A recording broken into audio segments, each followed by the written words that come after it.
አዲስ አድርገኝ ዛሬም አሮጌ ነኝ ቃልና ተግባሬ አንስማማም ያለኝ የ2 ሚሊዮን ብር ቅናሽ ሊጠናቀቅ 10 ቀናትና 20 ደንበኞችን ብቻ እየጠበቅን ነው። በገርጂ ኢምፔሪያል ግንባታቸው 85% የደረሱ የተናጠል ካርታ ያላቸው ከባለ 2 እስከ ባለ 4 መኝታ ቤቶችን ባለ 2 መኝታ 115 ካሬ፣ ባለ 3 መኝታ 170 ካሬ እንዲሁም ባለ 4 መኝታ 212 ካሬ በ25% ቅድመ ክፍያ ብቻ ቀሪውን እየኖሩበት በአንድ ዓመት ከ6 ወር ውስጥ መክፈል የሚችሉበትን አከፋፈል አመቻችተን እየጠበቅኑት ነው። ምን ይሄ ብቻ ሙሉ ለሙሉ ጥንቅቅ ብለው ያለቁ የንግድ ሱቆችን ከ2 ሚሊዮን ብር ጀምሮ በ50% ቅድመ ክፍያ ብቻ በልዩነት ለ20 ደንበኞቻችን ታላቅ ቅናሽና በቤተሰብ አሊያም በቡድን ሆኖ ለሚገዙ ደንበኞቻችን ልዩ የቤተሰብ ቅናሽ አቅርበናል። ፈጥነው ይመዝገቡና ከ20ዎቹ አንዱ ሆኖ ታዲያ ምን ይጠብቃሉ?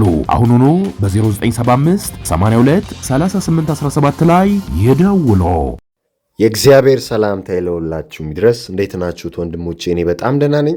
እግዚአብሔር የተመሰገነ ይሁን። የቅድስት ድንግል ማርያም ልጅ የኢራንና የእስራኤል ጦርነት ቀጥሏል። ወይም የአሜሪካና እስራኤል ኢራንን የማጥቃት ርኩሰት ቀጥሏል። ኢራንም እነሱን እያጠቃች ነው ያለችው። ገልፍ ስቴትስ በኢራን ሚሳይል እና ድሮን እንደ ጉድ እየተቀጠቀጠ ነው። እስራኤልም የኢራን ዋና ከተማ የሆነችውን ሃርት ኦፍ ሲቲ የሚሏት ቴሄራንን ወደ አመድነት እየለወጠችው ነው ያለችው። ብዙ ሚሳይሎችን ልካለች። ብዙ ታርጌት ሂት አርጋለች። በጣም በሚገርም ሁኔታ ብዙ ሰው ጨርሳለች እስራኤል። ኢራንም በተመሳሳይ አሜሪካን በተመሳሳይ። እንግዲህ በጦርነት ውስጥ ደም እየፈሰሰ ነው ያለው ለአማልክቶች። እንዳልኳችሁ ከዚህ በፊት የተሰሩትን ቪዲዮች አላያችሁ? በደይ ሰበል ላይ ሄዳችሁና የጦርነቱ ማንነት ይገባችኋል ማለት ነው። እንደተለመደው አሁን ያሉትን ጉዳዮች በጦርነቱ ዙሪያ አፕዴት ላርጋችሁ። ያው የኢራን ፕሬዚዳንት ወጥቶ እንግዲህ የገልፍ ሀገራትን ይቅርታ ጠይቀዋል። እኛ ላይ ጥቃት እስካልተሰነዘረ ድረስ እኛም ወደ እናንተ ጥቃት አንሰነዝርም፣ ከሰነዘራችሁ ግን የበቀል እርምጃ የምንወስድ ይሆናል ብለዋል። የኢራን አየር ማረፊያ የሆነው መህራባድ በእሳት ተቃጥሏል፣ ተመቶ ማለት ነው። ምስሉን ታዩታላችሁ። እንዲሁም ደግሞ እስራኤል ኢንተርሴፕቲንግ እያደረገች ነው መልቲፕል ዌቭስ ኦፍ አይራንያን አታክስን ማለት ነው። በጣም ብዙ የሆኑ የድሮን ጥቃቶች፣ የሚሳኤል ጥቃቶችን አብክኛለው ብላለች እስራኤል ማለት ነው። እና እንግዲህ እስራኤል ጨምራ ከ80 በላይ ኢማጂን ከ80 በላይ የጦር ጀቶችን ተጠቅሜያለው ኢራን ላይ ጥቃት ለመፈጸም ብላለች ማለት ነው እስራኤል። ሪጂናል ኮንፍሊክቱ ደግሞ እንዳልኳችሁ እነ ሳውዲ አረቢያ ላይ እንዲሁም ዩኤኢ ላይ አብሶ ዩናይትድ አረብ ኤሚሬትስ በብዙ እየተመታች ነው። በብዙ የበቀል ሚሳይል እና ድሮኖች በኢራን እየተደበደበች ያለች ሀገር ነች ማለት ነው። ስለዚህ አሁንም መከላከላችንን ቀጥለናል ብለዋል ማለት ነው። የአሜሪካ ጦር እንግዲህ እንዳለው ከሆነ ከ3000 በላይ ኢላማዎችን መምታቱ ማዕከላዊ ኮማንዱ አስታውቋል። ዶናልድ ትራምፕ በበኩሉ አንኮንዲሽናል ሰረንደር ከሌለ በስተቀር አንደራደርም፣ ያለምንም ቅድመ ሁኔታ እጅ ይስጡ ኢራኖች ብሏል ማለት ነው። እና እንደምታዩት እንግዲህ የቴሄራን መህራባድ ኤርፖርት በዚህ መልኩ በእሳት ጋይቶ ነበር። ይሄ ድራማቲክ ፉቴጅ አሁን ሶሻል ሚዲያው ላይ በብዛት እየታየ ነው ያለው። በሌላ በኩል እንግዲህ ቴሄራን ዋርንስ ኢሮፕ ቱ ስቴይ አውት ኦፍ ኮንፍሊክት ኦር ፌስ ሪታሊዬሽን፣ አውሮፓውያን እዚህ ጦርነት ውስጥ እንዳይገቡ ነው እንግዲህ ቴሄራን ያስጠነቀቀችው። ከገባች ደግሞ ሪታሊዬሽኑን ትቀምሰዋለች፣ የበቀል ዱላውን ብላ አስጠንቅቃለች ማለት ነው። እንግዲህ አፕዴቲንጉ ይህን ይመስላል። አሁን እንደተለመደው ከዚህ ጦርነት ጀርባ ያለውና ይህ ጦርነት ይዞ የሚመጣውና ስለዚህ ጦርነት ምን ተብሎ ነበር የሚለውን በመረጃና በማስረጃ ምን ይሆናል። እስከ መርሃ ግብሩ ማብቂያው ድረስ አብራችሁን ቆዩ። መርሃ ግብሩን ላይክ አድርጉት። እንዲሁም የዴይ 7 የዩቲዩብንም ቻናል ሰብስክራይብ በማድረግ ቤተሰብ ነው። እንግዲህ ኦልድ ፕሮፌሲስ ባይ ባባ ቫንጋ ኤንድ ኖስትራዳመስ ሪሰርፌስ አሚድ ኢራን ቴንሽንስ ማለት ነው። ይኸውላችሁ አንድ ነገር ልብ እንድትሉልኝ ይፈልጋለሁ፣ እንድታስታውሱ ሪማይንድ ላርጋችሁ። ከተወሰነ ሳምንታት በፊት ባባ ቫንጋ በ26 ፕሪዲክሽንስ አረገቻቸው የተባለውን ነገር በዴይ 7 አሳይቻችሁ ነበር፣ በላይቭ ፕሮግራም ላይ ማለት ነው። አሁን ላይ ቪዲዮ አለ፣ መለስ ብላችሁ ማየት ትችላላችሁና እቺን ሴትዮ እየተጠቀሙ ዲያብሎሳውያኑ ኤሊቱ ፍሪሜሰንስ፣ ኢሉሚናሪ፣ ሌሎችም የሰይጣን ማህበርተኞች መልእክታቸውን ፕላንዳቸውን እያስተላለፉ ነው እንጂ ባባ ቫንጋ ወይንም ናስትራዳመስ ተናግረው አይደለም። እነሱ የተናገሩት የተወሰነ ፕሪዲክሽንስ ይኖራል ወይም ፕሮፌሲ ይኖራል።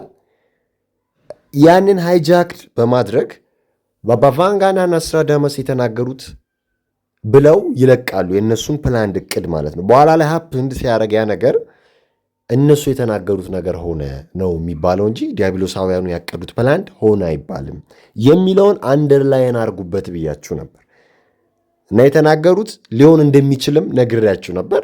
ሆኗል። የሚገርም ነገር አሳያችኋለሁ።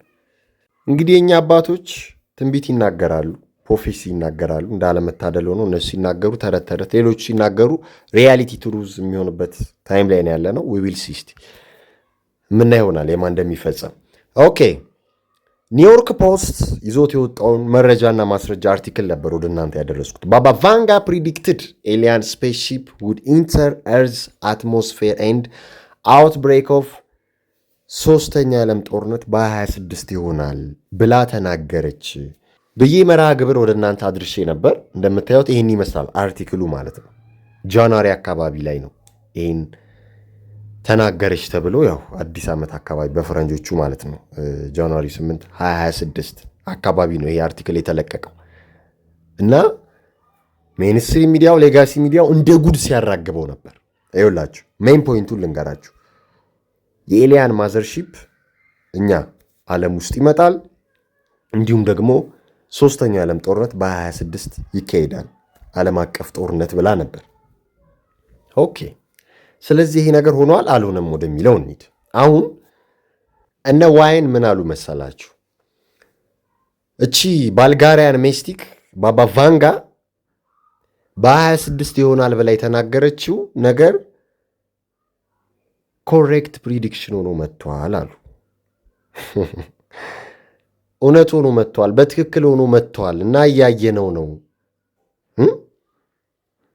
ኮንፍሊክት እያየን ነው በኢራንና በአሜሪካ መካከል ወይንም ደግሞ በአሜሪካ በእስራኤልና በኢራን መካከል እና እሷ ይሆናል ብላ ነበር በ26 ሶስተኛ የዓለም ጦርነት ዓለም ላይ ኮንፍሊክት ይሆናል ብላ ነበር። ሆነ ብለው እንግዲህ እሷ የሚከተሉ ሰዎችና የእሷን ፕሮፌሲስ የሚከተሉ ሰዎች እየተናገሩ ነው ያሉት። አያቸው ሜንስትሪም ሚዲያው ሌጋሲ ሚዲያው መጣ። ስቴፕ ባይ ስቴፕ ነው ሁሉም ነገር የሚሆነው ማለት ነው፣ ደረጃ በደረጃ ዩሲ። ስለዚህ አሁን እየሆነ ያለው ነገር ባባ ቫንጋ ቀድማ የተናገረችው ነው። ይኸውላችሁ ደ ሚረር ወጥቶ እሱ ብላይንድ ሚስቲክ ባባ ቫንጋስ ሆሪፋይንግ ወርልድ ዋር 3 ፕሪዲክሽን አክሮስ ሰርቫል ኮንቲነንትስ የሚል ዜና ሰራ ማለት ነው። እንግዲህ ይሄ እውቅ ጋዜጣ ነው፣ እውቅ ሚዲያ ነው። ደ ሚረር አያችሁ። መች ነው ይሄን ያለው? ማርች 5 ዛሬ ቀን ስንት ነው? በፈረንጆቹ ማርች 7 አይደለ? ከሁለት ቀን በፊት ነው ይሄ ዜና የወጣው ማለት ነው። ተመልከቱ። ሂንዱስታን ታይምስ መጣና እሱም ተመልከቱ። አሁን ባባ ቫንጋስ ቺሊንግ 2026 ኤሊያን ፕሪዲክሽን ከሚንግ ትሩ አፍተር ትራምፕስ ሌተስት ዩኤፍኦ ሙቭ።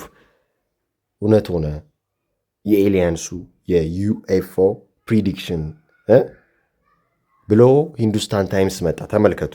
አሁን በደንብ ፐዝሉ ልገጣጥምላችሁ ከኔ ጋር። መጀመሪያ ባባ ቫንጋ እንግዲህ በ26 የኤሊያንስ ስፔስሺፕ እርዝ አትሞስፌር ውስጥ ይገባል አለች። ስለ ኤሊያንስ አጀንዳ ነገረችን። ከዛ በኋላ የቀድሞ የአሜሪካ ፕሬዚዳንት ፎርመር የአሜሪካ ፕሬዚዳንት መጣና ደግሞ ኤሊያንስ አር ሪል አለ።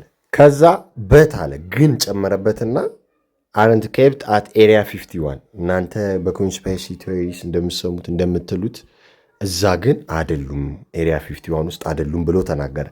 ከዛ ትራምፕ ፕሌን ላይ ተጠየቀ። አይታችሁታል በደይ ሰበን እንደገና ስለ ኤሊያኖች ኦባማ እኮ እንደዚህ ያለ የቀድሞ የአሜሪካ ፕሬዚዳንት ምን ትላለህ? አይ ስለ ኤሊያንስ አጀንዳ ማንሳት ነበረበት ብዬ አላስብም፣ እንግዲህ ኃላፊነቱን ይወስዳል ምናም ብሎ ተናገረ። ከዛ ከጥቂት ከ2 ሰዓት ምናም በኋላ የራሱ ትሩ ሶሻል ሚዲያ ላይ ወጣና ይሄ የምታዩትን ስቴትመንት ለቀቀ። በቶሎ ዩኤፒ ዩኤፍኦስ ምናምን አጀንዳ ይለቀቅ፣ ፔንታገን በቶሎ ይልቀቅ ብሎ ተናገረ ማለት ነው። ስለዚህ በዚህን ወቅት ምን ብያችሁ ነበር? አሁን ባራክ ሁሴን ኦባማ ያንን ሲል ስለ ኤሊያንስ አጀንዳ ሲያነሱ አባቶቻቸው ሊመጡ ነው፣ ሬፕቲሊያንሶቹ ሊመጡ ነው፣ የሆነ ነገር ሊፈጠር ነው፣ የኤሊያንስን ትራምፕ ካርድ የመዘዙት ዝም ብለው አይደለም ብያችሁ ነበር። አሁን ጦርነት ውስጥ ገብተናል። ዊል ሲስት እነሱን ያመጧቸው የሆነ ያመጧቸው በዛ በጦርነት ውስጥ የምናየውናል። እኔ ኤሊያንስ የምላቸው ፎለን ኤንጅልሶችን ወይንም ፌለን ኤንጅልሶችን ነው። ፌለን የምለው ያው ፌል ያደረጉ መላእክቶች ስለሆኑ ማለት ነው። የተበላሹ ስለሆኑ የወደቁ የተጣሉ ስለሆኑ ስራቸው ርኩሰታቸው ግን ይኸው ዛሬም ድረስ እያየ ነው እና ኤለን መስክ ስለ ኤሊያንሶች ተጠይቁ አር ኤሊያንስ አሞንግ አስ ብለው ሲጠይቁ ዳር አሞንግ አስ ነው ያለው። ሂሳይስ የስ ማለት ነው። ስለዚህ በመካከላችን ከሆኑ ከሌላ ፕላኔት የማይመጡ ከሆነ እዚሁ ከሆኑ እዚሁ አብረው ነው ያሉት። እንግዲህ ፌስ ሽፍተሮቹ የወደቁት መላእክት ሪፕቲሊያንሶቹ ናቸው ማለት ነው። ደግሞ የሚገርም መረጃ ተገኘ ሰሞኑን። ምን ተገኘ መሰላቸው? ይህንን በደንብ የሚያጠናክርልኝ ነገር ማለት ነው። መረጃውን ይዞት የወጣው ዴሊ ሜል ነው። ከዛን ኒውዮርክ ፖስትም ተቀባብለውታል። ሪሰርፌስ ያደረገ አንድ ነገር አለ። 3300 ዓመት ያስቆጠረ የኢጂፕሽያን ጥንታዊ ዶክመንት ባይብሊካል ጃይንትስ ቢንግ ሪል እንደሆኑ የሚያሳይ ነገር ወጥቷል። ይሄ አዲስ ግኝት ነው ወንድሞች። ይሄ ግኝት እንግዲህ አንስታቲስ ቀዳማዊ በመባል ይታወቃል። ከ1839 ጀምሮ በብሪቲሽ ሙዚየም ነበር። እንደገና አሁን እያገላበጡት ነው ያሉት ሳይንቲስቶች ማለት ነው። እዚህ ኤኒሸንት ጥንታዊ ፓፒረስ የግብፃውያን መጽሐፍ ቅዱስ ውስጥ የተገኘው ግኝት አሁን ስለ ፎለን ኤንጅልሶች ስለ ጃይንት ስለምንላቸው ስለ ኒፍሌምስ አዲስ ነገር ያመጣል ማለት ነው። መጽሐፍ ቅዱስን ይደግፋል። በኮንስፓይረሲስ ደረጃ የሚነሱ ሀሳቦችንም የሚደግፍ ነው ማለት ነው። እና ከ13ኛው ክፍለ ዘመን ከ13ኛው ሴንቸሪ ተገኘ የተባለው ጥንታዊ ሰነድ 8 ጫማ ቁመት ያላቸው የሾሱ ሰዎች ጋር ስለተፈጠረው ግጭት ይናገራል። እስራኤላውያን ከነሱ ጋር ግጭት ውስጥ ገብተው እንደነበረ ማለት ነው። ኢማጂን 8 ጫማ ቁመት ያላቸው ሰዎች ማለት ነው እንደነበሩ ነው የሚናገረውና ከመጽሐፍ ቅዱስም አንጻር አያይዘን እናየዋለን እና ሪሰርቸርስ እንግዲህ ሪሰርቸሮቹ እንደሚያምኑት ይሄ ጥቅል እንዲህ ይላል ብለው ነው የሚያምኑት። ጠባቡ ርኩሰት በሾሱ ቁጥቋጦዎች ስር ተደብቆ ይገኛል። አንዳንዶቹ ከራስ እስከ እግር 4 ክንድ ወይም 5 ክንድ ነው የሚለውና ፊስ ኦፍ ፌስ ፊታቸው ጨካኝ ልባቸው ገር አይደለምና ለማባበል አይሰሙም ይላልና 4 ክንድ ወይም 5 ክንድ እንግዲህ በቁመት ወደ 8 ጫማ ቁመት የሚጠጋ ነው ማለት ነውና እዚህ በምስሉ ላይ የምታዩት እነሱ ናቸው እና እነዚህ ሾሱ የተባሉ አካላቶች እኚህን ይመስላሉ ነው ኒውዮርክ ፖስት ይዞት በወጣው መረጃ መሰረት።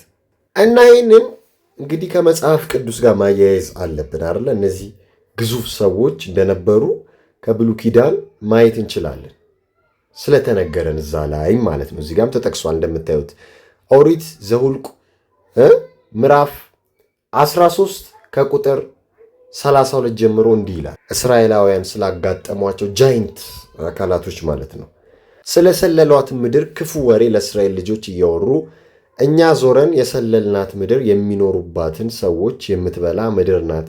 በእርሷም ዘንድ ያየናቸው ሰዎች ሁሉ ሉክ ረዣዥም ሰዎች ናቸው። በዚያም ከኒፍሊም ወገን የሆኑትን ኔፍሊም የኤናቅን ልጆች አየን። እኛ በዓይናችን ግምት እንደ አንበጣዎች ነበርን፣ ደግሞም እኛ በዓይናቸው ዘንድ እንዲሁ ነበርን አሉ። አያችሁ እንግዲህ በነዛ ዘንድ እነሱ ሲታዩ እንዳንበጣ ናቸው የሚቆጠሩት ማለት ነው። እና ኢማጂን ምን ያህል ጃይንት የሆኑ አካላቶች እንደነበሩ ነው የሚያሳየው ማለት ነው። ስለዚህ አሁን የነዚህ የኒፍሌሞች ነገር ተደጋግሞ እየተወራ ነው ያለው። ኤሊያንስ የሚሏቸው እነሱን እንደሆነ ነግሬያቸዋለሁ። እና ሌላ በጣም ኢንተረስቲንግ የሆነ ነገር ልጨምርላችሁ። ከሂላሪ ክሊንተን ኢሜይል ላይ አንድ ሊክድ የሆነ ነገር ታይቷል ተለቋል ማለት ነው። እና ያ እንግዲህ ስለ ጌልጋሜሽ ነው የሚናገረው ወይንም ስለ ኔፍሌሞች ማለት ነው። ባይ ዲፎልት በቀጥታ ሂላሪ ክሊንተን እንግዲህ ሪኩዌስቲንግ እያደረገች ነው ስለሱ መቃብርና እሱ ስለተቀበረበት ቦታ ስለሱ ነገሮች እንዲጠሩ ወይንም ለማወቅ በመፈለግ ማለት ነው። ከሱ ጋር የሚያያዙ ሰነዶችን ለማወቅ ማለት ነው። እንግዲህ እንደ ኔፍሌም ነው የሚታሰበው። እንደምታውቁት ጊልጋሜሽ ማለት ነው 5.5 ሜትር በላይ የሚረዝም ነው። በጣም ግዙፍ ነው፣ ጃይንት ነው እና ሱፐር ናቹራል ነው። የሜሶፖታሚያን እንዲሁም የአይራቅ ገዢ ነበረ። በጣም ኢንተረስቲንግ የሆነ ነገር አለ ስለሱ ለብቻው የምመጣበት ማለት ነው። በጣም ምናየው አለ በመረጃና በማስረጃ ጠብቁን፣ ምንም ችግር የለም እናያለን። የሱሜሪያን ሲቲ የሜሶፖታሚያን የአሁኑ ደግሞ ወይም በአሁኑ አጠራር የኢራቁ ገዢ ማለት ነው። በጣም ብዙ ማየት ያለብን ነገር አለ ስለሱ ወንድሞቼ። እና እንግዲህ ኮንግረሱ ሰሞኑን ከሂላሪ ክሊንተን ጋር በተያዘ ከዚህ ከጄፍሪ ፒስቲን ፋይል ጋር በተያዘ ኢንቨስቲጌሽን ተከፍቶባት ነበረ እና ስለ ጄፍሪ ፒስቲን፣ ስለ ዩኤፍኦስ፣ ስለ ፒዛጌት ኮንስፓይረሲ ተጠይቃ ነበርና እንዲሁም ደግሞ ስለ ጊልጋሜሽ እኛ እሱን ነው የምንፈልገው፣ እሱን ማየት ስላለብን ማለት ነው። ስለ ሱቱም ስለ ኤኒሸንት ሜሶፖታሚያን ኪንግ ስለሆነ ማለት ነው። ስለ ጊልጋሜሽ ተጠይቃ ነበር እና በ2016 አንድ ቃል ገብታ ነበር። እሷ ፕሬዚዳንት ሆና ብትመረጥ ኑሮ እንግዲህ የዩኤፍኦን ፋይልስ ዲክላሲፋይ እንደምታደርገው ተናግራ ነበር፣ ግን አልሆነም። አሁን ትራምፕ በ26 እንደሚያደርገው ነገሯትና ምን ትያለች ስላት፣ አይ በጥንቃቄ ነገሮች መታየት አለባቸው፣ ያው ምንም አይነት የብሔራዊ ደህንነት መረጃ በጥንቃቄ መታየት ስላለበት መመርመር ስላለበት እንጂ ቢለቀቅ ችግር የለብኝም አይነት ነገር አለች። እና ስለ ፒዛጌቲ እና ስለ ጊልጋሜሽ ስትጠየቅ ግን አይ ኮንስፓይረሲ አይነት ነገር ነው ብላ ለማለፍ ሞከረች ማለት ነው። እንግዲህ ተመልከቱ። እንግዲህ አሜሪካ የጊልጋሜሽን ታሪክ ደብቃለች፣ መቃብሩንም ደብቃለች፣ ማስረጃና መረጃዎችንም ደብቃለች። እና ሂላሪ ክሊንተን ኢሜሏ ላይ ሊክድ የሆነው ደግሞ ስለሱ ማወቅ ፈልጋ ነበር። ስለዚህ ስለሱ ተናገሪ ስትባል አይ ማውቀው ነገር የለም አይነት ኮንስፓይረሲ ከመሆኑ ውጭ ምናምን አይነት ነገር ብላ ነው የሸመጠጠችው። ከዩኤፍኦስ ጋር ሊንክ ስለሚያደርግ ማለት ነው። እሱ ጉዳይ ለብቻው እንመጣበታለን። እሱ በጣም ወሳኝ ነገር ነው። ለብቻው እንምጣበት እና ግን አያችሁ አይደል ነገሮች እንዴት ከኤሊያንስ ከኒፍሌምስ ጋር እንደሚያያዙ። ሌላው የዚህ ኖስትራዳመስ ፕሪዲክትድ ነው the rise of any world leader በጣም ወሳኝ ነው ደግሞ ኖስትራዳመስ። ምን አለ መሰላችሁ በ2026 እንግዲህ ትራምፕ እና ፑቲን ድል እንደሚቀናጁ ከሱ ጋር የተያዘ ፕሮፌሲ እንደተናገረ ነው የተነገረው። እኔ ግን ቀልቤን የሳበው በጣም ወሳኙ ነገር አናዘር ፕሮፌሲው ምን መሰላችሁ is about any world leader አዲስ ሊደር ዓለም ላይ ይመጣል በ26 አዲስ ገዢ ዓለምን በአንድ የሚመራ ይኸውላችሁ ኒው ወርልድ ኦርደር ነው ይሄ። እንግዲህ ከሐሳዩ ነብይ ጋር ከሐሳዩ መሲህ ጋር የሚገናኝ ነገር ነው። ተመልከቱ። shadows will fall ይላል፣ ጨለማው ይወድቃል ይገፈፋል፣ but the man of light will rise እንግዲህ የብርሃን ሰው የሆነው ከፍ ይላል ይመጣል ይገዛል እቺን ምድር አለ ዩሲ እና ከዋክብቶችም ይመሩታል አይነት ነገር ነው። ከዋክብቶችም ከሱ ጋር ናቸው። በቃ የብርሃን ሰው ይመጣል። የሚገርም ነው። ያው ከንጉስ ቴዎድሮስ ጋር ታያይዙት ይሆን አላቅም፣ ግን ባታያይዙት መልካም ነው። ምክንያቱም ይሄ ከሐሳዊ ነብይ መምጣት ጋር በጣም የሚጣመር ስለሆነ ማለት ነው። ወንድሞች the world is being prepared to worship the beast a point of no return ማለት ነው። choose whom you will serve ነው ጉዳዩ ማለት ነው።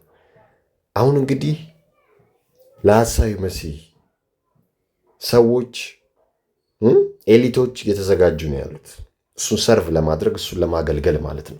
እያየን ነው። ጦርነቶችም ወደዛ ነው የሚወስዱን። ስለዚህ አሁን አንዳንድ ነገሮች ሪቪል ሊሆኑ ግድ ነው። አሁን እነዚህ ሪፕቲሊያንስ የምንላቸው የኒፍሌም ዘር ሐረግ ያላቸው ወደ እንግሊዝ፣ ወደ ስኮትላንድ፣ ወደ ሌሎችም ወደ አይራቅ፣ ወደ ሚድል ኢስቱ እዛ አካባቢ እናያለን። በጣም ሌላም በጣም የሚገርም ነገር ስላለ ኮንስፓይረሲ ስላለ መች ኮንስፓይረሲ ስል ኮንስፓይረሲ ብቻ እንዳይመስላችሁ። ያው ኢን ኤ ወርልድ ፉል ኦፍ ላይስ እዚህ ዓለም ላይ ውሸት ብቻ ነው አረ የነገሰው አይደል? ይኸውላችሁ the truth will be called conspiracy አሁን ላይ እንደዛ ነው በቃ አጀንዳው ማለት ነው። ሪያሊቲ ኮንስፓይረሲ ስለሚባል ያውን አውራ ነው ዲያብሎሳውያን የሰው ደም እንደሚጠጡ፣ ሰው እንደሚገብሩ፣ ህፃናት እንደሚደፍሩ፣